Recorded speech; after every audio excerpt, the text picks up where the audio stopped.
All right, welcome to AdVice. I think we're first going to start with what happened on March 2nd. The Supreme Court declined to hear the ruling over AI. You guys have any comments on that? I think it's good in a way. I also don't like it in a way.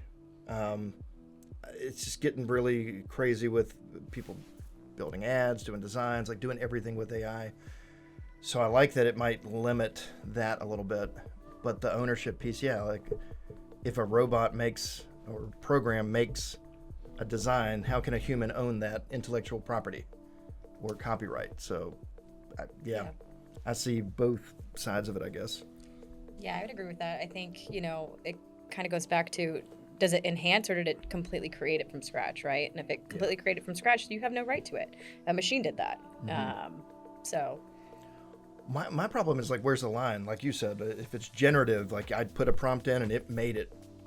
Okay, you don't own that. Right. But I put the prompt in, so I kind of did. It was my idea. Right. How much direction did you give? Right. Yeah.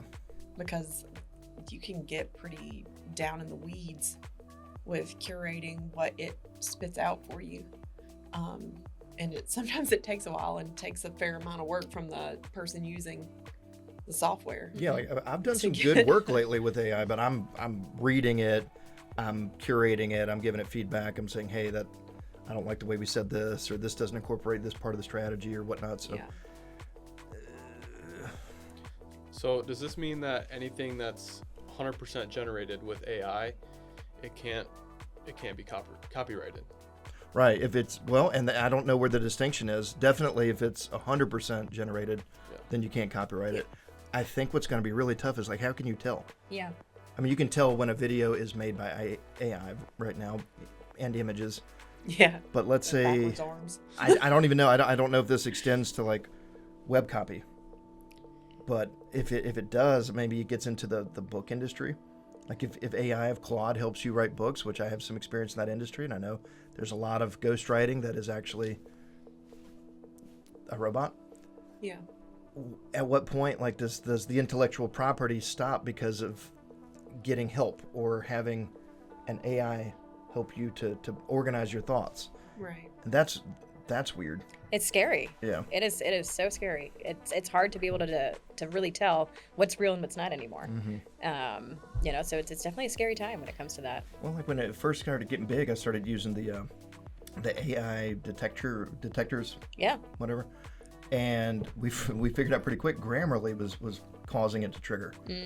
So if I use Grammarly to edit my document that I produce, is that now not mine? Right. If you use a software to help you write code, or where does it cross the line between being a tool and being something that you don't have any ownership of? Yeah. Because there's a lot of things we use advanced tools for. Yes, as far as I know, it's done now. The Supreme Court will not hear the case. So for now, that's done, which means if you generate the image or the ad or the video with AI, then you don't have ownership or rights to it. I don't know about the copy. I'd have to look that up, right, what the policy is. But yeah, I mean, then who's enforcing that? Yeah. If ChatGPT came up with a cool song and made the song lyrics and put the music behind it, and it was a smash hit on the radio. Yeah. Yeah. I get that. Like, yeah, that's ChatGPT needs to get royalties for that. But if ChatGPT helped me put an outline together for a website that I'm building and help me with some of the copy even, which we don't do, but like if somebody did, Yeah. you're telling me I don't own that website. Yeah. I can't copyright that website. Right. Somebody can just rip it off and use it for their own use. Like that seems off. Right. But who's going to be able to tell? Yeah, that's the scary part. I use M dashes all the time. Like, just getting this out there on camera, making sure that it's documented. I've been using M dashes for 10 years. Everyone's going to think my stuff's AI, but like Yeah. Yeah, What do you we and the do? tongue and quill are the only things left on the planet that require M dashes. Well, the problem is I don't know the keystroke for it, so I just use the regular dash, which is not Yeah. proper. So I'm just putting little dashes on everything, and it's like, it's an M dash. Yeah. But yeah, like I'm sure some people see that and they're like, oh, he's using AI. Yeah. No one speaks proper English anymore. Wasn't it Coca-Cola that just did like a Yeah. full commercial? Was it a commercial? I think it was a full ad for the Super Bowl, Yeah. Okay. all AI. Yeah. So that means they don't own that ad. If I wanted to take that ad and it would just be publicity for them. But if I wanted to take that ad and just publish it on my Facebook, nobody could say anything. Scary. We should do that. We should. Or get AI Just- to replace Coca-Cola with. Right, yeah. Just throw our logo on there and that's Yeah. our new ad. Yeah. Well, and I'm sure that's why people are getting kind of upset about it. It's like, Yeah. well, Yeah. we paid the $5 million to get it up onto TV in front of everybody for the Super Bowl. Yeah. Doesn't that count for anything? Sure Right. doesn't. No. Yeah. Sure does not. No. So do you think there's ad fatigue? Like, are people being tired of being sold to?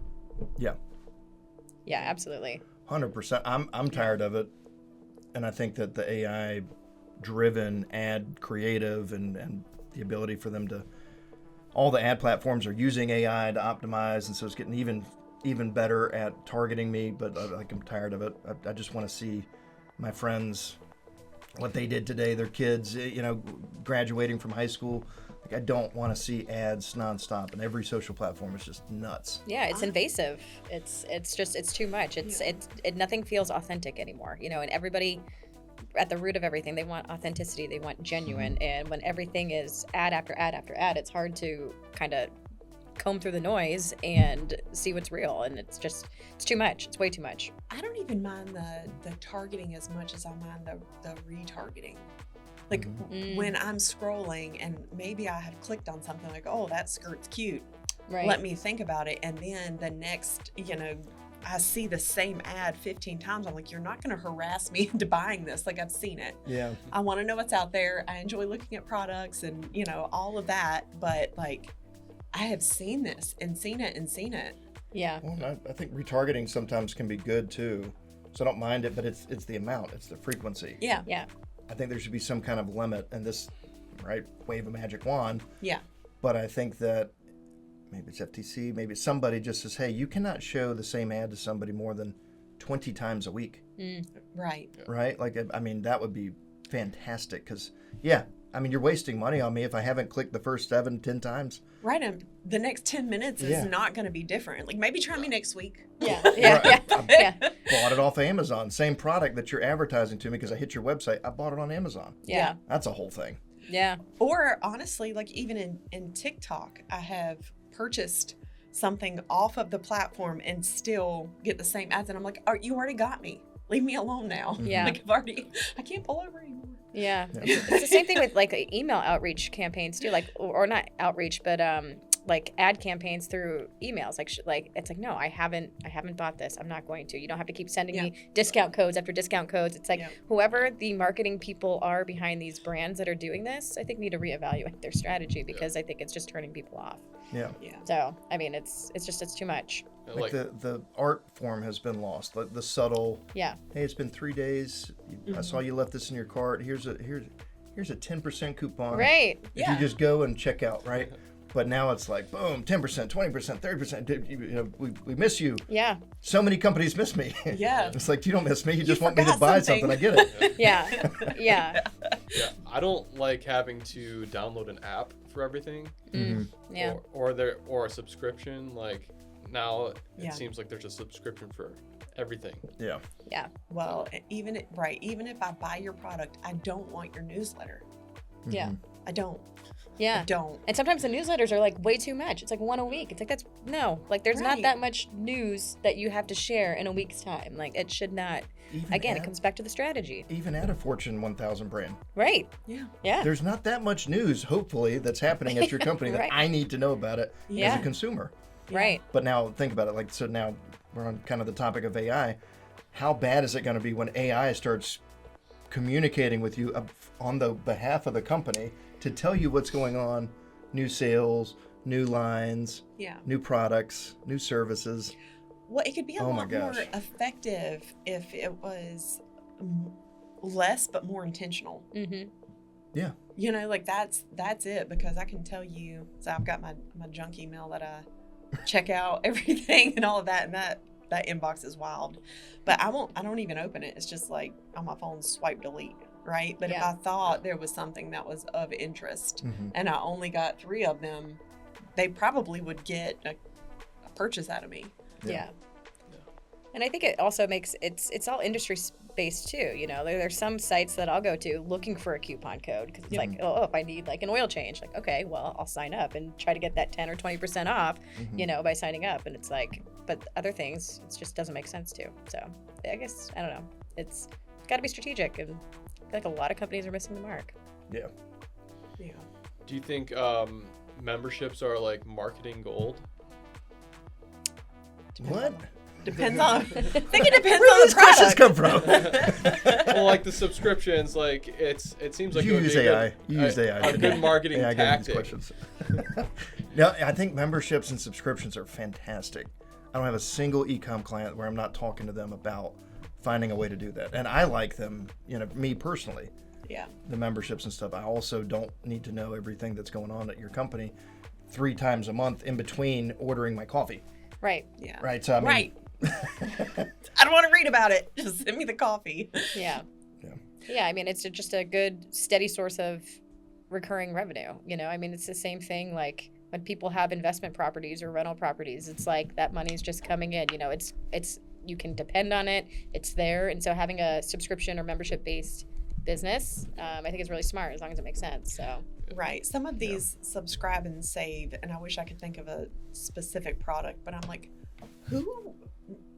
who's getting a new smart plug every month? Why would I subscribe and save for this? Like, how many do you need? What are you doing with them? Yeah. That you know, just random stuff like that I see that, and I'm like, I don't understand this at all. Yeah. Yeah. No, I think it's really good. I think you just need to be smart with what you're doing. And also look at the frequency and the cadence. Like, it might be better off every 6 months. They're trying to get every month. It's like, I don't need certain products every month. Like you're saying, I definitely don't need a smart plug every month. Right. Unless I don't know. It's got to be business related if you needed that. But Right. Or the product's breaking, and Yeah. then I Yeah. don't want any more of them. Yeah. You know? Right. So, Yeah, I think this could bring us into identity economy. People don't buy products; they buy like identities or lifestyle. Can you talk about that? yeah, I was just talking to somebody the other day about it. I think it was a podcast I did with a coffee brand. But yeah, people identify with the brands they work with, and it almost matters as much as the product itself, I think, at this point. So, yeah, I think about Black Rifle Coffee. yeah. You know, if you're in the military like you are, and you know that that's a military-owned brand, you might identify with that brand a little bit closer than just something else. Well, I feel like that's the whole premise behind influencer marketing too, right? Like that's a lot of what they are selling. Maybe not everybody, but it's like, oh, I see this lifestyle, at least this persona of a lifestyle you put online. I identify with that, therefore I need this product or I want this product. Yeah. yeah. Well, I think it's a mistake, but I think brands have also gotten a lot more political. They've gotten a lot more outspoken. I Yeah. don't know which celebrity it was. I think it was Jennifer Lawrence lately. It was like, we should stick to what we do, which is acting or, you know, whatever. Yeah. You know, brands, I think companies should maybe just stick to making products and keeping their customers happy. But until that happens, they have done a lot of identity politics, identity, whatever you want to call it. But when that happens, I think it was Nike did something big a couple years ago, and some other companies have made really big, bold statements that leaned one way or the other. Yeah. But then there was a lot of folks that it actually worked out because they identified with that and then they aligned with that brand. I believe it was, this is a little bit off topic, but I believe it was actually a clip of Elvis that I saw recently where they tried to ask him about his political views or views on the military. And I can't remember the exact question. It may have been something like, do you think everybody should enlist? And he's like, I sing songs pretty much, like, Yeah. which is interesting because he actually was in the Air Force. I don't know if everybody knows that, but I like know that. it seems like it should have been a clear answer, and he's like, you're not going to bait me into polarizing my fans, basically. Right. So I thought that was really respectful. I think we should get back to that a little bit. Yeah. I think more people are starting to do that. You know, I mean, not on Elvis, but I'm a huge sports fan, and Boston Bruins are my hockey team. And one of the hockey players was asked a very political question, and he said, I don't believe that this is the time or place for that. Like, we're here to play a sport and a game, and that has no merit here. And he got a lot of backlash for it, but it was like he stood up, and I thought that I was like, we need more of that, you know? Well, people need other things in their life to escape that. Mm-hmm. You know, like if you just want to talk about and worry about politics, then do that. But that's not why people listen to music or follow a team or anything else. Well, there's a time and a place for everything, and there's a time to speak up. And I'm not saying that, you know, companies and/or celebrities and/or influencers shouldn't ever speak up when the time is right. But at the end of the day, like you said, I'm watching this program because I want to laugh right now. I want to relax. I want to watch a comedic, you know, movie or show or whatever it is, and I don't want to think about the possible wars or the economy or the whatever. Right. But yeah, it's been a pretty political climate for about 15 years has been. now. Feeds into that like cancel culture, right? Like you can't have anything that I don't agree with otherwise. Well, during election season, I made the joke a while ago saying that, like, putting the campaign posters in your yard, that's like the original influencer marketing. It's like, your sign in your yard is not going to make me vote for the Davises are voting for the other guy. Yeah, right? I'm like, that's the original. That's where influencer marketing started, right? I mean, it's like, but I'm like, your giant poster in your yard is not going to make me vote one way or the other, you know? So it just... But yeah, I mean, I like just subtle. If you want to represent a certain candidate during election year, you know, you wear the little pin or make a comment just with some couth. Yeah. But the screaming and the craziness, like, we gotta get away from that. Right. And I think that carries over a little bit into companies and brands and being so vocal on that front. Yeah. But I know we've gotten a little off topic, but the identity, there are brands that I won't shop at. Right. Or do business with, because they've been so outspoken and their views don't align with mine. Yeah. As a business owner, that scares me. Like, I don't ever want to do that. Like, I'm very careful Yeah. with my stuff now. Yeah. Not as much 5 years ago, but like now I'm like really careful with what I say and what I put out there, because I don't want anybody to feel like that. Like, I don't want to work with Josh or his companies because, so I'm just super neutral in public. Yeah. From a consumer standpoint, I feel like it would have to be very extreme for me, because I'm buying your product. I'm not buying your views, is how I separate the two. Yeah. You know, if you're like, you know, sacrificing babies or doing something crazy, then that might be different. Maybe I don't want your sandwich that bad. That was an extreme example until the last couple of weeks. Yeah. We're going to gloss over that real quick. Yeah. Woo. The things that we would have told ourselves in 2026 are happening.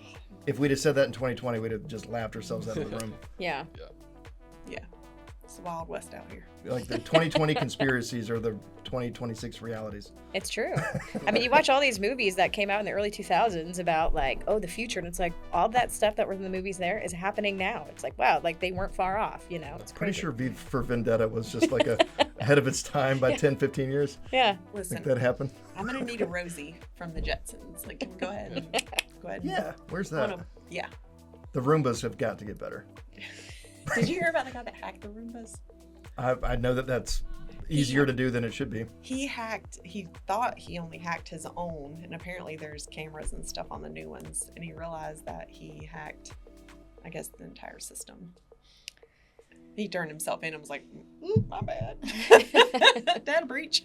But what do they do? Like, that's got to be like your kid coming to you being like, I messed up. Like, do you think he gets off I think easier? so. I would think so. I would hope so. He was trying to hack something. His own, though. In his own home. Like, he owned it. He was a, skilled programmer. He didn't realize it was going to, like, take down the whole make grid. everybody do the exact same thing. So he's like, let me just get in the system. I guess he goes to the website, or he goes to the development server and then just backdoors himself into the whole system just because he wants it to clean this corner better. Yeah. That's great. Wow. That's awesome. Yeah. And the company should actually just give him like some money. Yeah. Like, I mean, you found a we're talking about it. huge vulnerability. That's the goal, Yeah. right? We're talking Well, about and it. you know what? Do you to remember be- which company it was? I You could think sponsor this episode. I think it was Roomba. And we probably need to Roomba. fact check this because I think this news came from TikTok, so it could have been completely false and AI generated as well. Mm-hmm. So Oh my gosh. just That is getting to be such an issue. I don't know yeah. anymore sometimes with these videos. Like, Yeah. yes, if a bear is punching a shark, I know that's fake. 100% real. But if it's do people you? and talking, yeah. I mean, there was a city off of Florida, and the Dolphins, and they took this guy, and he had to build the city for him. Oh. He was an engineer. Yeah. And I'm like, based on everything Maybe. that's happening right now, that's 50-50. Yeah. It's also Florida, so you Yeah. never know. There's that. My favorite are the ones that I watched. I'm like, no way. I'm like all into it. There was one that was like Coraline was a real story. It goes through the whole, and I'm like, oh, I gotta send this. My daughter likes Coraline. It gets to the end, and it's basically like, all of this is fake. You're a moron. Don't be so gullible. And I was like, unsend. Like I had to delete it. I sent it before I read the end. Nobody saw that. Just kidding. Yeah. Yeah. Yeah. Nothing to see here. I mean, it's come a long way. Remember that Will Smith eating spaghetti stuff was like 5 years ago? Yeah. And it was ridiculous looking. The fork's going through his face, and now Yeah. I can't tell. So where's it going to be in 2 years? Yeah. And think about the political stuff with that. Yeah. Oh, that wasn't me that you saw in the hotel room. That's AI generated. Yeah, exactly. Yeah. Yeah. Was it though? We're not going to know anything if it's real or not. Right. I know. That's what's scary about it. It's Yeah. like you really won't know. And it's a scary time. I think it's weird that you can tell, but you don't know why you can tell. It's like something's just off. Mm-hmm. Yeah. But we are going to lose that at some point. We are. Especially the more we consume it. It's, Yeah. it's getting closer. Yeah. Especially if Get it's desensitized. real video that has been modified. That I feel like is almost impossible to tell now. I mean, unless you're Yeah. forensically looking into each frame and yeah. Yeah. Yeah. Yeah. I think the government's going to have to come in and step in and define what's real, what's not. I think it's going to be out of Yeah. control by the time they do. Yeah. Honestly. I mean, it's going to have to be policed, but based on like if you are found to post something as if it's real, but it is AI, there's consequences. Yeah. If you try to, we have a detection system. Oh, that's going to be a mess because that's just going to be another way to control certain content being posted or not posted, and that's hairy. Yeah. So yeah, I'm not looking forward to that. Yeah. Anyway, I mean, I'm not pessimistic. I feel like it's weird times. It is with definitely AI. weird times. Yeah. Yeah. I feel like this is where my parents were at this point. I'm like, I'm not pessimistic. I'm just old and curmudgeon, right? Yeah. And so, TV, watching too much TV will make you go blind status, you know? Mm-hmm. If we could just transition this back to marketing. Oh, right. That's why we're here. Yeah. Oh yeah. Yeah. Whoops. I thought we So- just were hanging out once every 2 weeks Yeah. Right. in the So- podcast room. Let's talk about conversion and retention. Do small businesses, do they actually need more leads? Or do they just need more quality? Well, I mean, if you Retention. ask any small business, do they need more leads? They're going to tell you yes. Mm-hmm. I think what you're asking is that really the answer? And I'm on both sides of that one. More leads is going to solve problems, but sometimes they're getting enough leads that if they just did a couple things different on the back end, that would be enough to get them where they want to go. They're usually just screaming more leads, but what are you doing with those 20 I sent you last week? Are you following up? Do you have a CRM? Do you have sales collateral? Are you actually closing these leads? Is your salesperson the worst salesperson ever? Right. Is your sales process completely bonkers? Is your pricing way off? Your positioning way off? Like they don't. I feel like especially small businesses don't look at that as much as the volume. Like give me more. It's all we hear. But then you also got to think about like, okay, well, if we do bring you more, do you have the capacity and the resources to manage this? You know, because all it takes is one bad experience for a potential customer to interact with you or your company, and they'll be completely turned off. So it's like more leads doesn't always mean a good thing. Twice in 6 years, I've been told I don't want to grow too quick. Twice.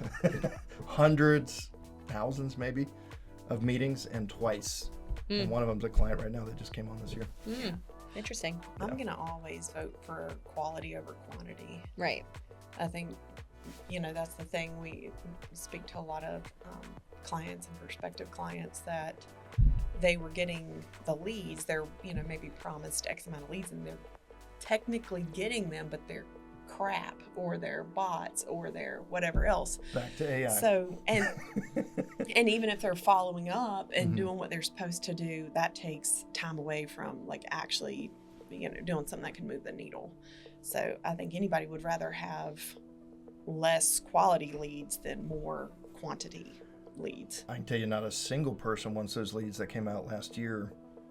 It was pretty rampant among WordPress sites. It was when AI really started getting self-sufficient, if you will.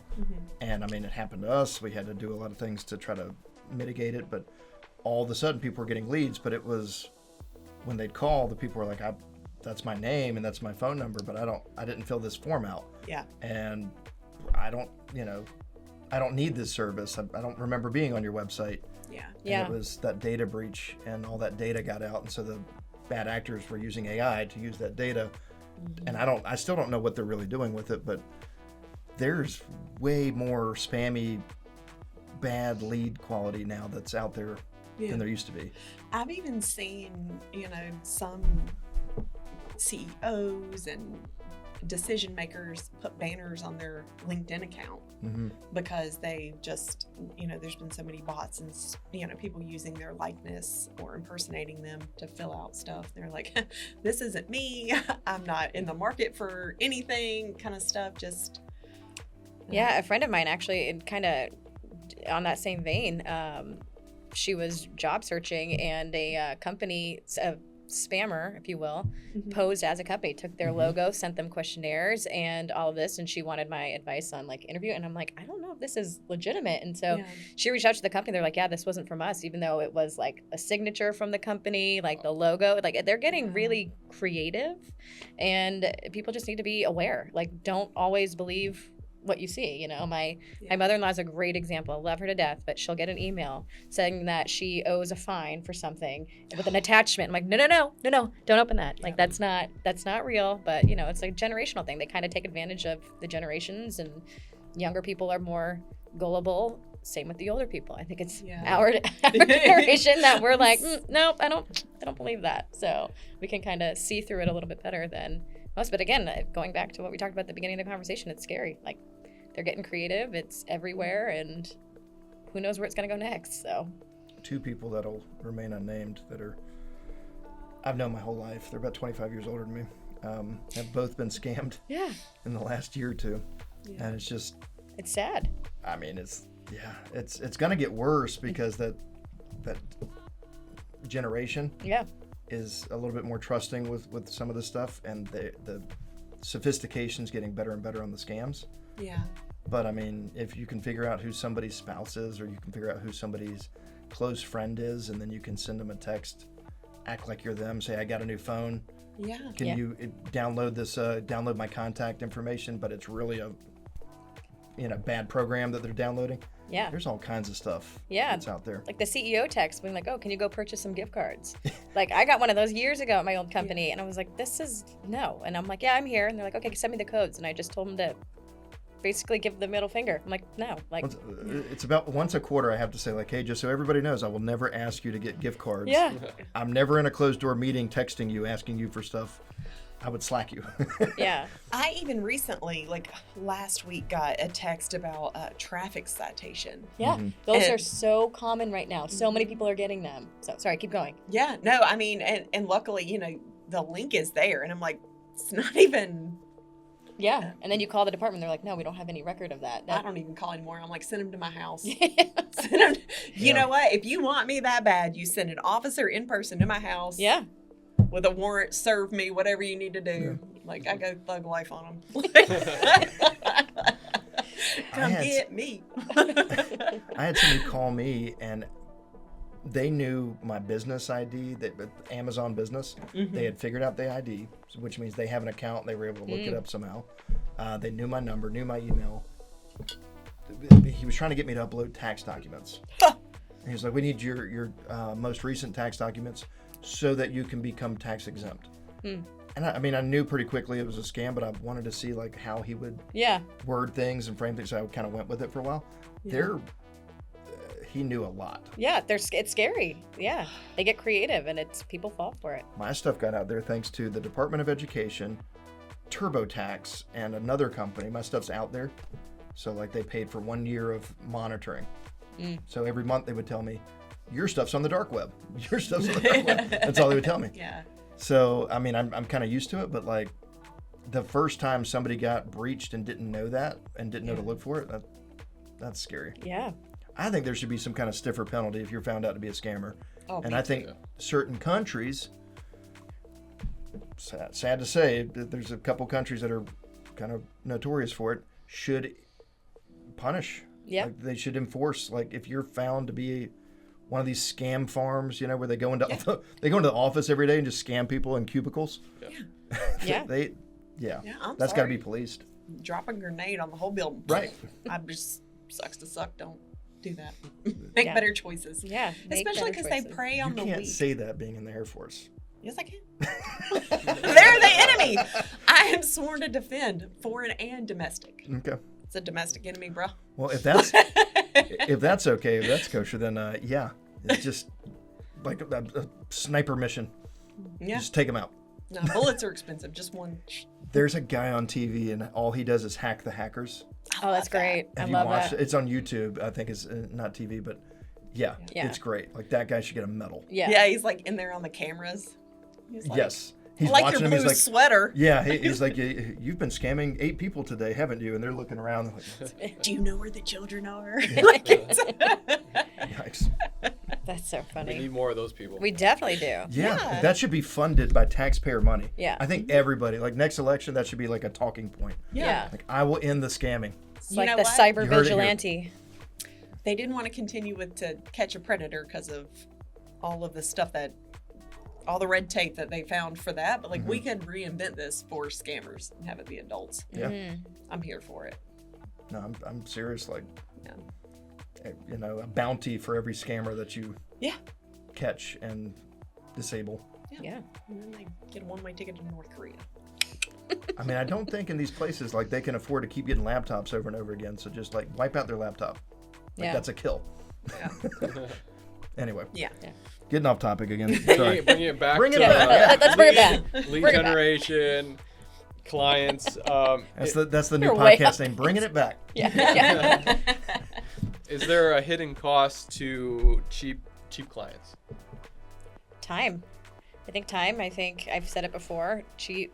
I don't want to say. I don't like using the word cheap clients, but clients who don't have as much to spend or invest, I should say, Cheap. have a champagne taste on a beer budget. Like they expect the world. They want the world. Your time, your resources, all the effort, and it's like, no, like it's not what you get. I'm sorry. Like it's just.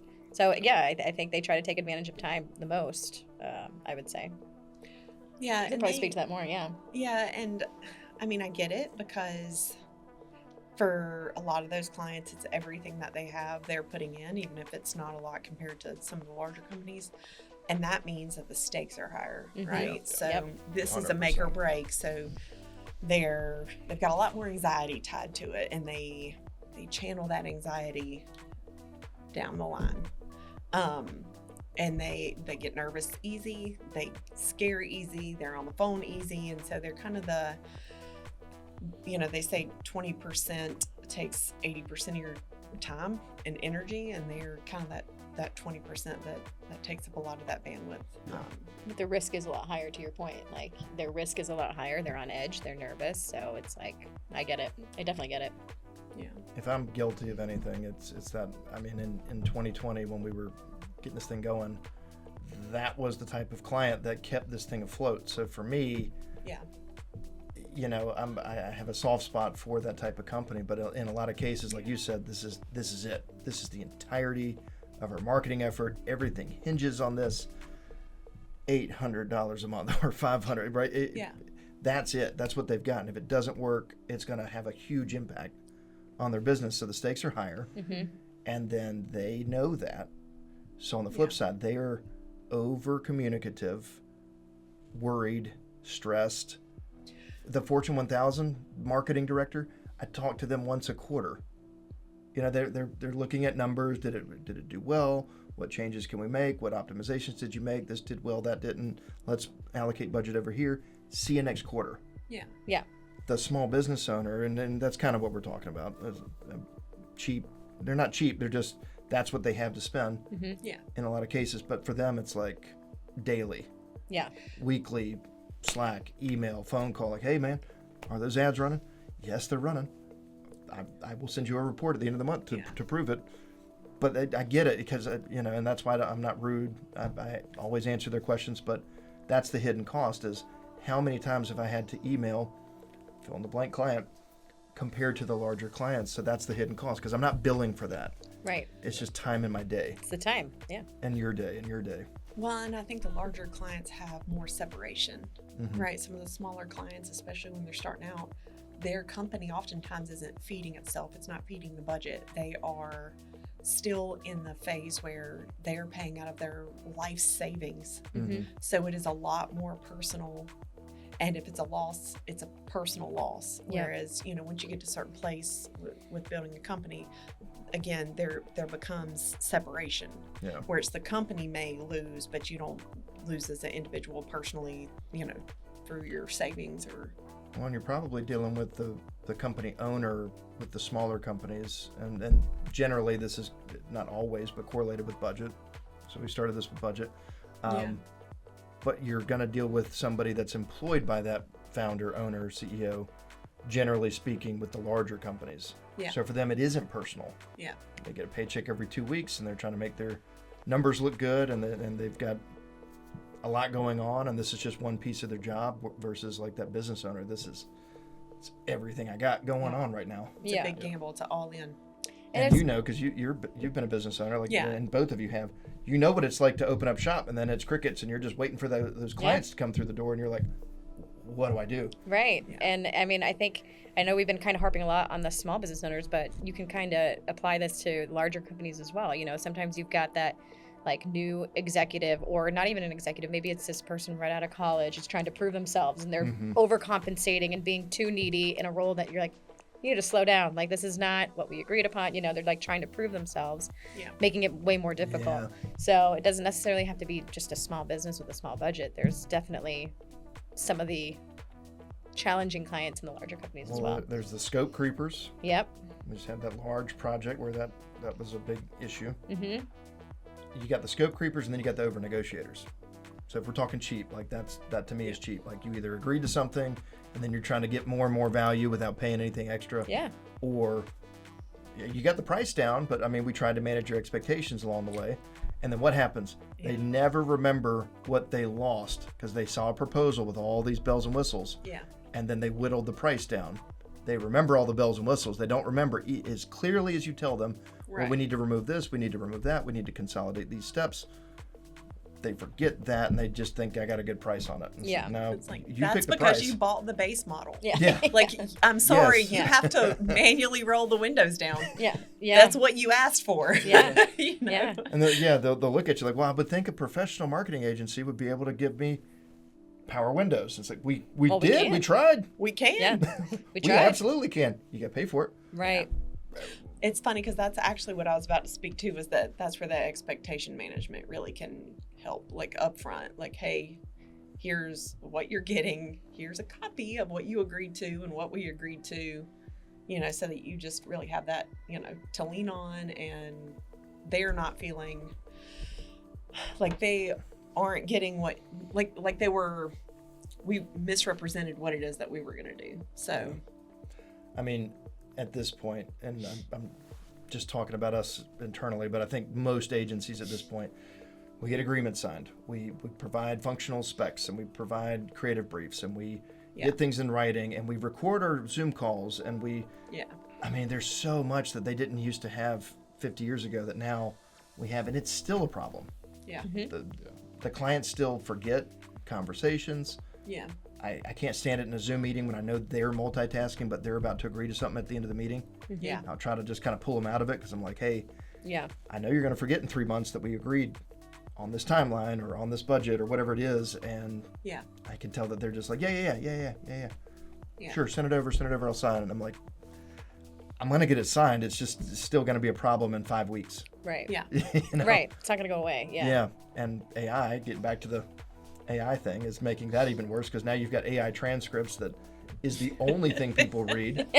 And then AI does not get it right. It's my Yeah. favorite every time that it says, it'll be like, this is Sheila with foot group. Enunciate, Sheila. Enunciate. Listen, I'm a Southerner. It is what it is, but it still tickles me no matter how many times it happens. I get wick group. And I'm apparently can't pronounce my own name Yeah. Oh. because it gets my name wrong all the time. What does it transcribe it as? Joseph or John or, I mean, it's like it gets that it's a J name, but it often does not Yeah. get Josh. Yeah. I'm like, I'm not the only Josh, especially in 1986. There was a lot of us. I'm sure there were a lot of Joshes. Yes, there were. Yeah. So, can good marketing fix a bad business? Whew. It All can right, provide let's you with the readjust. opportunity to fix it.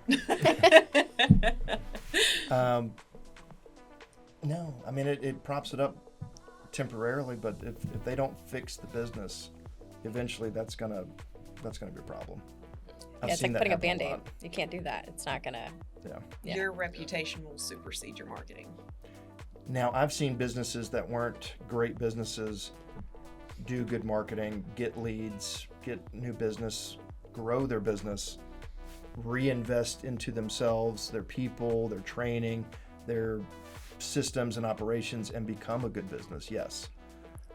Often though, bad business, good marketing, a couple months later, still bad business. It doesn't work. Well, we had a kind of a client like that last year. You know, it was selling a product that there just wasn't a market for. And we had great campaigns. We had good ad creative, all of that. We just couldn't sell the product because there was no market. So, you know, if there's not a need, if there's not a demand for anything, there's no amount of marketing that any money that you throw into marketing is going to fix that issue. So that's also another side of the. And also, they're a drop shipper, and that's debatable whether they have an actual business. I'm very jaded when it comes to drop shippers. I'm like, so you're coming to us for pay for performance marketing and advertising. We do a great job.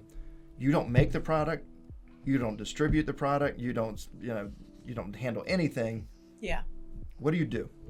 Yeah. Right. Did you make a logo 5 years ago? Like, what did you do? Yeah. What value add do you have? Yeah. Right. So yeah, that's a whole another topic. Yeah. I won't get off topic. We'll Dive bring it deep. back. Well, Yeah. I'll bring myself back. Well, and it hurts my heart when I speak to someone that, like, I can tell they really have a passion and they really believe, and it doesn't happen very often. But then I'm like, you're selling printouts for paper dolls, which is not a very common thing, for $20 for the design, or whatever it is. I'm like, I love that you are passionate about this. I Yeah. just don't know that this is gonna be a scalable product for you. And I'm not the expert, but we're not doing it on commission. So you're You know? better than me. I've gotten kind of like Shark Tank on it, where I'm just like, hey, I don't really see it, and for me, I'm out. And for those reasons. Yeah, I'm Yeah. cutting Well, people and off I was nice with it.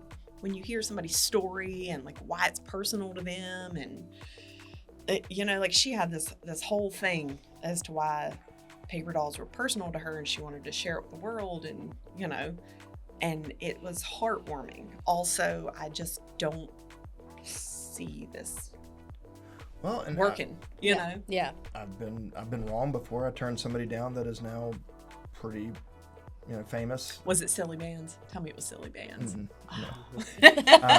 Nobody saw that coming. What a genius! Like, it's like, come on, like, what is it gonna take? Like, how can we not think of something like that? It's so stupid. You can. It just Or probably like the won't take off. fidget spinners. It's like, yeah. Well, think about it. At some point, somebody was like, "I got this great idea. I'm going to put a talking fish up on the wall, Yeah. and you push a button and it sings." And somebody was like, "That's dumb." Yeah. Well, I mean, Look at him now. But was it? I mean, and that's the thing. Like, if the Silly Bands gentleman would have come to me, I would have told him the same thing. Yeah. He'd been like, "This probably isn't," or like Yeah. sometimes you get lucky. Well, and sometimes it's like that's massively successful. How do I market this? I don't know, Mm-hmm. Right. right? And I don't know how it was marketed. I don't even know what it is. Silly Bands. There were like those little bracelets that could change shapes. They were like just very thin Animals. rubber Yeah, bracelets. Yeah, it was literally a rubber band. Yeah. And And shapes. Kids went nuts Different over 'em. colors. Yeah. It was But just it'd be like a the giraffe The when you- simplest things.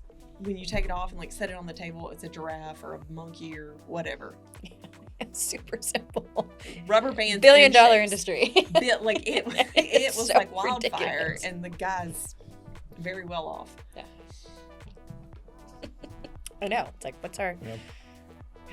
I missed I my wish calling. We should do Yeah. an entire episode of all the ideas that have been pitched Ooh. over the years. Yeah. I could fill up 20 minutes with that. Mm. Yeah. I still have some good ones I'm sitting on. Yeah. They're back there. I'm still heartbroken over Shopperoo. Shopperoo? Shopperoo, you remember that? I know. It's like 10 years ago. I don't think I remember Shopperoo. They had this genius idea, and the gag order's up because it's been over 5 years. They were going to use a non-relational database to combine reviews, and there was like a social component to it with products. So you had products, reviews. It was like Amazon meets, I don't know, Facebook, kind of. But the reviews were more social, so the reviews from your friends mattered more than the reviews, and so people you followed. Great idea. This is back in 2015. Huh. It's a great idea. They got into production, lost funding. Oh. So that yeah. Yeah. And then it was still, nobody else could work on it. Nobody could finish the project because Yeah. they lost funding. We couldn't continue, but nobody else could pick it up because they owned it. Mm. I just wish they wouldn't censor reviews. Like you brought up Amazon reviews, if you try to write like if this product is cheap, it's like no, we don't talk like that here. It won't let you publish it. But it's true. Yeah, and I'm Yeah. like, no, that's what I want to say. This is my review. Yeah, Like I yeah, say what I said. Yeah. Like, I don't want anybody to make the same mistake I did. Well, Yeah. I do like that they keep it a little bit classy because otherwise you have just people going nuts and scathing and making false claims. And like, just tell me that it didn't work. That's fine. Yeah. Just tell me Yeah. that this is, find a different way to say it. Like Poor quality. poor quality materials, Yeah. broke easily. I Yeah. can tell what you're saying. Right. Otherwise, you'd have bots, AI, commenting cheap on everything. I don't know. I just feel like if they want me to write a review, I want to be able to write my review. Yeah.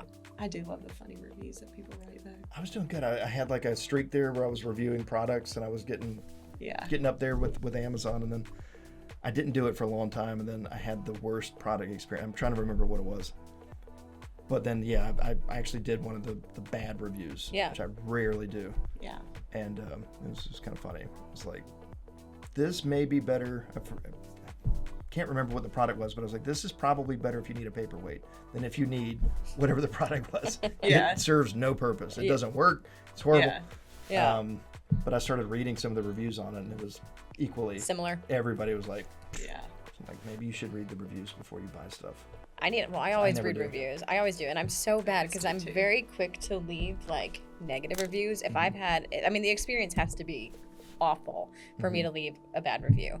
But I'm quick to do that, but I'm not as quick to be like, oh, this was great. I had such a great experience. Like Right. to call that out. I need to be better about that. I feel like that's most of our, like most people I think are very quick to leave the negative, but not the positive. Oh, That's yeah. why we're always soliciting good 100%. reviews. I used to be a big review guy. Yeah. I was really big into the local guide stuff back in the day, like when that was a big thing.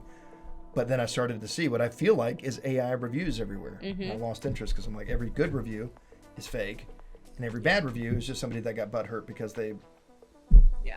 couldn't pay their bill or didn't like, whatever, they're crazy. Right. Yeah. And then 1 out of 10 reviews on either side are legitimate. Like somebody had a really good experience or somebody legitimately had a bad experience. 90% of the time, crap. Yep.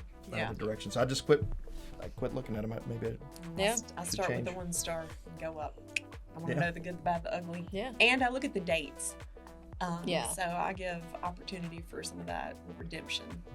You know, like if whatever it is Mhm.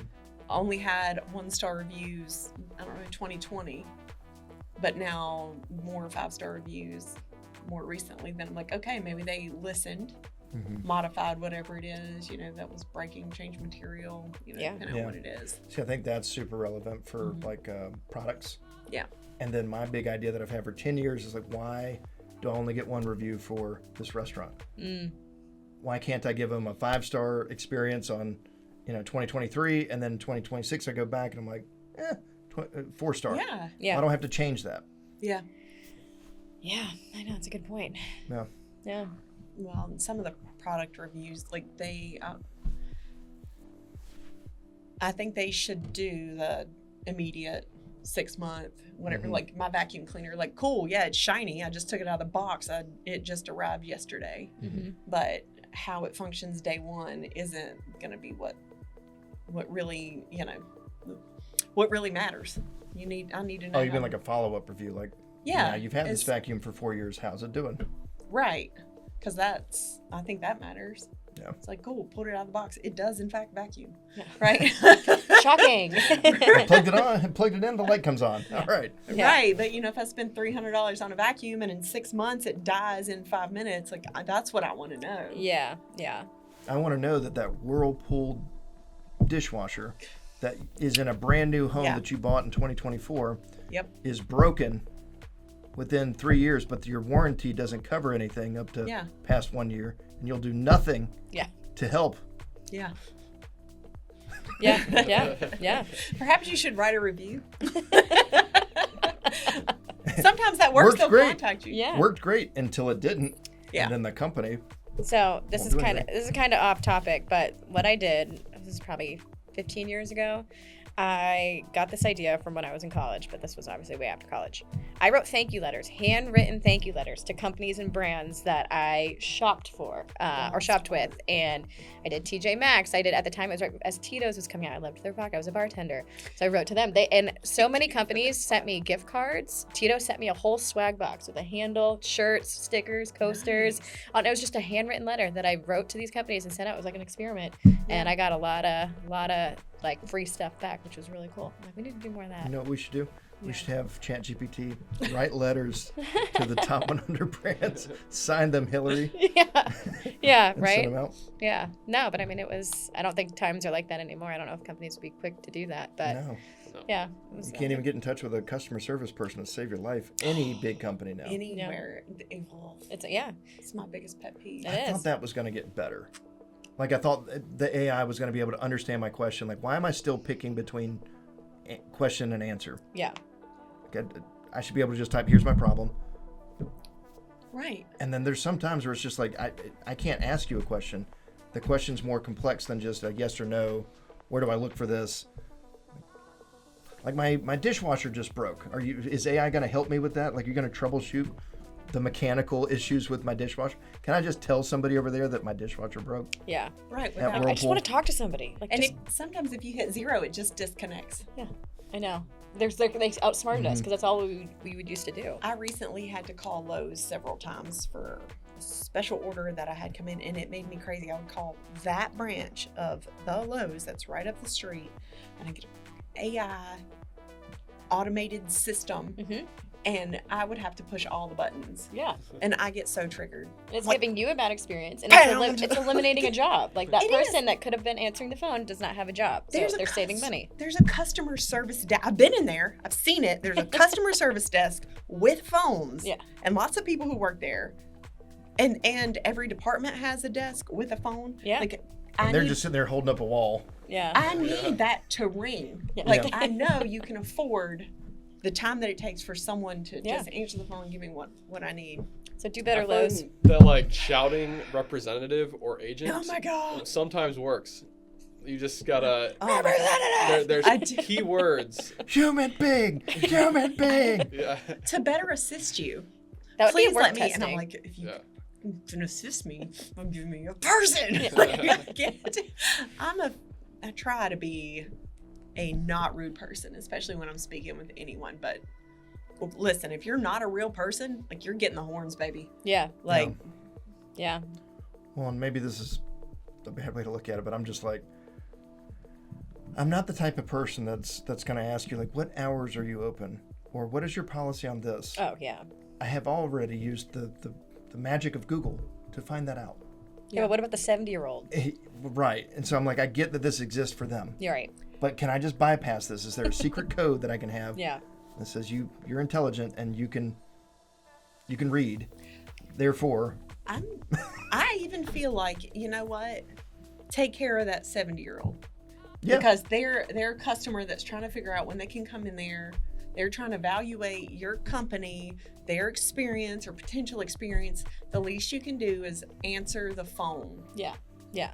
Well, it's kind of like, if you think about like what we do from the website of things, we want people to do their conversion, in as minimal clicks as possible. It should be the same thing on the phone. Yeah. Like the most reduced amount of time as possible to get where you need to go, right? And Yeah. why is it not like that? Like, that's what we do on the website of things. Why would it not be like that from a customer service on the phone side of things? Well, I get this drive for companies who are like, if we can eliminate this whole Yeah. call center that we have Right. out in paid Texas, people. so Yeah. that we don't just have people answering simple questions. What time are you open? Where can I buy? How do I buy this product? Whatever. Yeah. Okay, cool. But I don't think people call in. Like, who has the time to just call it? Maybe the 70-year-old. But who Right. calls There's in not that many of them. Right. because they're just casually asking questions like, we have a legitimate issue, Right. and if somebody that's knowledgeable is over there that can answer the phone, you can solve that issue. Yeah. Well, and hey, if you want to split the difference and press 1 for store hours, 2 for our fax number, 3 for our address, or 4 for a rep, then all right, I can live with I it. can get on board with that. But I don't want to sit through a 5.5 minute message prompt either. I've called into some places like that where they read out the hours and read out all the yeah. stuff. Oh yeah. You're like, no. Or even worse, the ad plug. Yeah. Thank you for calling blah blah blah, or we are blah blah blah blah blah blah blah blah blah. Dude, I'm just trying to talk to somebody. I know I called Maytag, like, Yeah. Yeah. I'm giving Whirlpool a break here. Right. But like, I know who I called. Yeah. Right. I'm probably upset right now. You're not making this any better. Yeah. You're definitely not making it Like better. 8 out of 10 times you call customer service, you're upset. Yeah. Well, it's like Yeah. ads for the place you're in, right? Like, Yeah. I'm sitting in Ruby Tuesdays watching a commercial for Ruby Tuesdays. Like, you already got me. Yeah. Yeah. I'm here. I'm here. You did it. You did it. Yeah. I haven't been to a Ruby Tuesdays in I years. miss Ruby Tuesdays. Is it closed now? Is it done? There's not very many of them.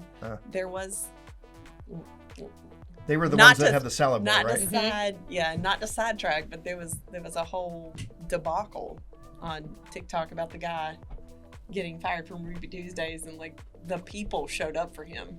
Wow. and like Oh came wait, for- this was the manager that like single-handedly it was like tried Christmas to serve. Eve. Yeah. Oh, that's kinda, right. Yeah. Yeah. But I love a Ruby Tuesdays. Like, I want the salad bar. I want that in my life. I think that's I've worked at another. too many places like that over the years. Like, I can't go in. Oh, I can't. I'm there. Applebee's, Chili's. I think just- that's a whole missed opportunity, right? There's like our generation, everybody's coming back to like more nostalgia things that resonate with us when it comes to ads, content, everything. It's all Yeah. geared towards us. Reopen those restaurants that closed. I would Pizza Hut. totally take my kids to like a Fazoli's. Like, Yeah. do you Yeah. guys not remember Fazoli's? It was like the best thing ever. There you know? are a few. There's one in Goldsboro. Where is that? It's not close. Or maybe it was Fayetteville. Oh, okay. It's not close. Well, okay. There should be Kinda on the more. way to Raleigh or even Okay. past Raleigh. Okay. Well, there should be more. You know, Yeah. or like Sizzlers. Or Schlotsky's Deli. I have that one in was like- Gastonia. We have a Schlotsky's in Gastonia. Okay, there's Never not been. many of those. No. I've not been into the new Pizza Hut, but I'm like really excited about it. I'm Yeah. gonna take the kids. That's what I'm and saying. Go in It's like, and be like, Yeah. did Here you you ever go, have get a like the pan. little buckets and get the personal pan pizzas for Yes. reading? Right. That's what I'm saying. Like those the type of Star things. program. Yeah. And Yeah. there's not many of those with buffets. There's a few. They should have that for adults. It's like, all right, instead of just telling people they need to take a test every year so they can drive. Yeah. Like give them the instructions for driving, but give them a star every time they get a question right, so they get a free pizza from Pizza Hut. I'm telling you, they would be better drivers tomorrow. Yeah. I guarantee that. For sure. Almost immediate results. That reward system in general is tried and true. It is. No, I was such a little snit. I looked it up. I was like, all right, what books get how many points, whatever. And that's why I read The Fountainhead in the 7th grade. Because I was like, this is the biggest book. I can get the most points. Yeah. I had no business Right. reading that verbose. Where are all the English was not a first encyclopedias? language. Where's my pizza? That's how I got into the Harry Potter books, was because they were worth the most points. And I was Really? like, oh my gosh, I love Harry Potter. Yeah. But like they were the most points, and so they're the biggest books. Oh, well, now I can't put a book down. I love to read. Yeah. Thank you, Book It. There Book was, it back. there was 4 of us, and we were very poor. So even if one person earned a pizza, we were not making the trip. That's that loss leader thing. They're like one free pizza, but they got siblings, and they're all gonna Yep. want to eat. Yeah. Oh. This explains a lot. I feel like I know both of you a lot better now. It's fine. We had bread with a slice of cheese and a tomato on top of it. It was. It's the same. It's like pizza. We have Same pizza at home. thing. We have pizza at home. Yeah, It's like pizza the at diet home. pizza. All right. Well, thank you guys. Did we answer your questions? I'm He's like, hungry it's now. over. Did we I'm answer the starving questions? now. Yeah. Let's go get some Ruby Tuesdays.